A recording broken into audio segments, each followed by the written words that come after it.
We're at PyCon 2023 in Salt Lake City, Utah. I'm Jay Miller, and with me is a longtime celebrity in the Python space, longtime maintainer of the BeeWare project, and your resident PyCon Australian, Russell. Hey, Russ, how's it going? Hi, it's good to be here. Well, let's talk about the big thing first, which is you've had to fly from Australia all the way to the middle of America. Yep. Um, how do you still have energy after making that flight to also network and connect with people? Yeah, well, the first thing is that gin and tonic is a medicinal beverage.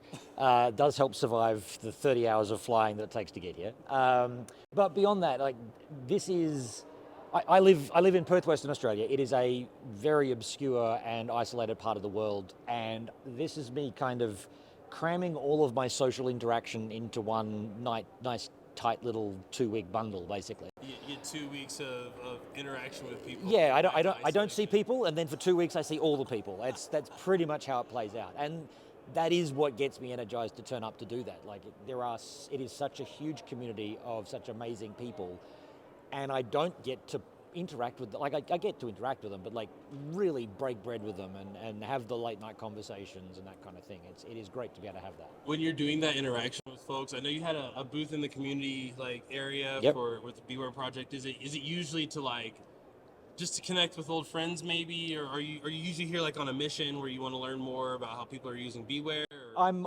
always like it's always the two-way mission of let more people know that BeeWare even exists and what we can do for them, and then to get the interaction the other way back. To hear the stories of the teacher who's been able to use BeeWare to introduce their 10th year students into to GUI programming, or whatever interesting thing they're doing. You always hear these little snippets of stories of fun projects or interesting users that you never would have thought that someone would be using your software.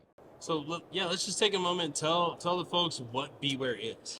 So BeeWare is a collection of tools and libraries for developing pure Python native GUI applications. So taking a purely Python source code base and generating an iOS app, an Android app, a Windows app, a macOS app, a Linux app, or a single page web app that you can then distribute to anyone else and give to them without them ever needing to know that they're running Python code. So without having to teach someone, oh, you have to install Python and then create a virtual environment and then do this and do that and do that. They can just get an icon, they can double click it, and the application starts. That's super cool. So how are you managing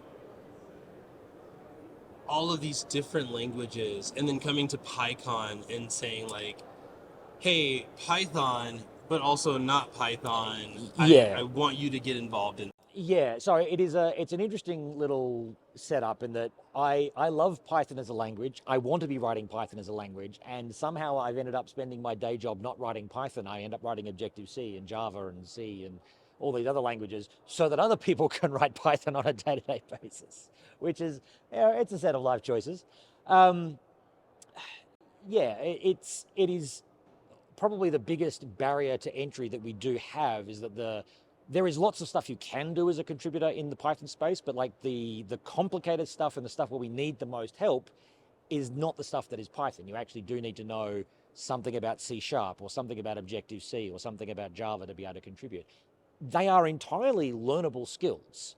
And a lot of the people in the Python community, I think, massively underestimate their ability to pick up these skills. Like the level that you don't need to be the enterprise architect Java person to be able to use this stuff.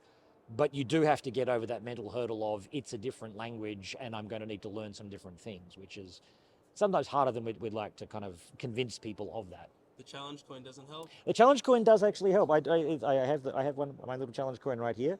It is remarkably effective that $1.50 worth of nickel and aluminium can encourage people as much as it does. Yeah. So obviously with your project, you have to be aware of the communities outside of Python. Yeah. How do they compare to the Python community, and maybe how does that translate to a Python conference? So I have to be aware from a user perspective, but not from a engaging their community's perspective.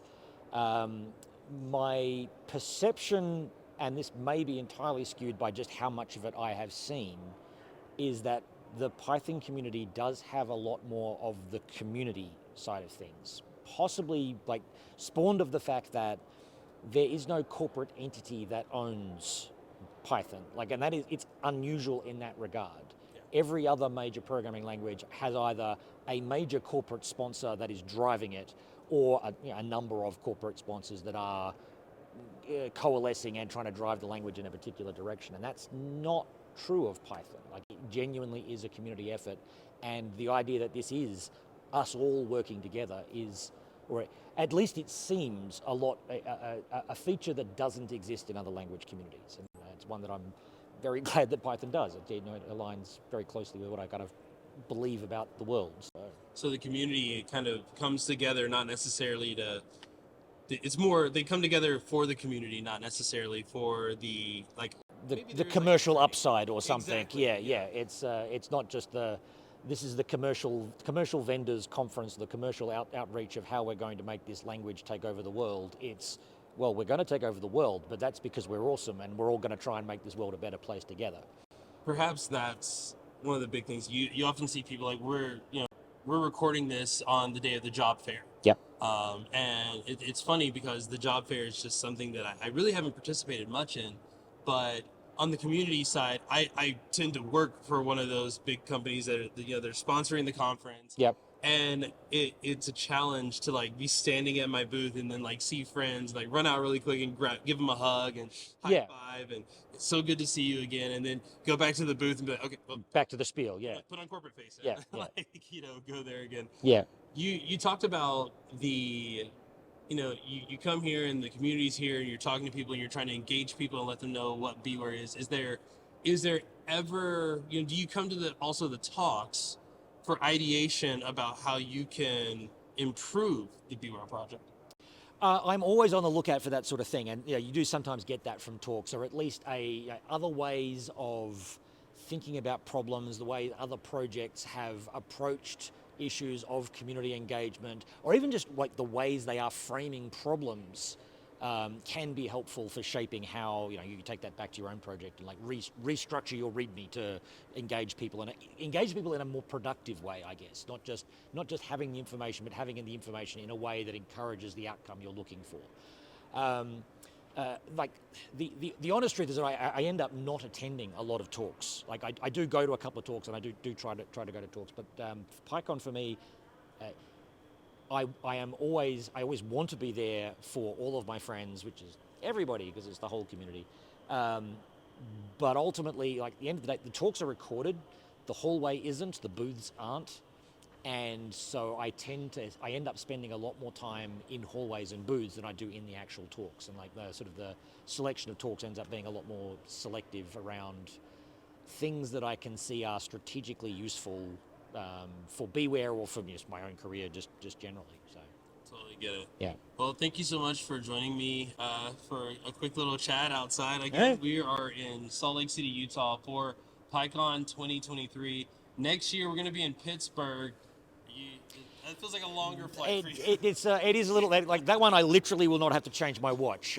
It will be exactly 12 hours out. It will be 35, 36 hours at a minimum, depending upon connections. But you're planning on making it. If I have anything to say about it, I will absolutely be there. Awesome. Well, thank you so much. My guest has been Russell Keith-McGee from the BeeWare project. If you're interested in learning more about that, where can people go to learn more about your project? You can learn more all at beeware.org, BEEWARE.org. They've got links off to tutorials and social media and everything else going from there. Awesome. And again, next year we're going to be in Pittsburgh, and I hope if you're watching this, you can join us.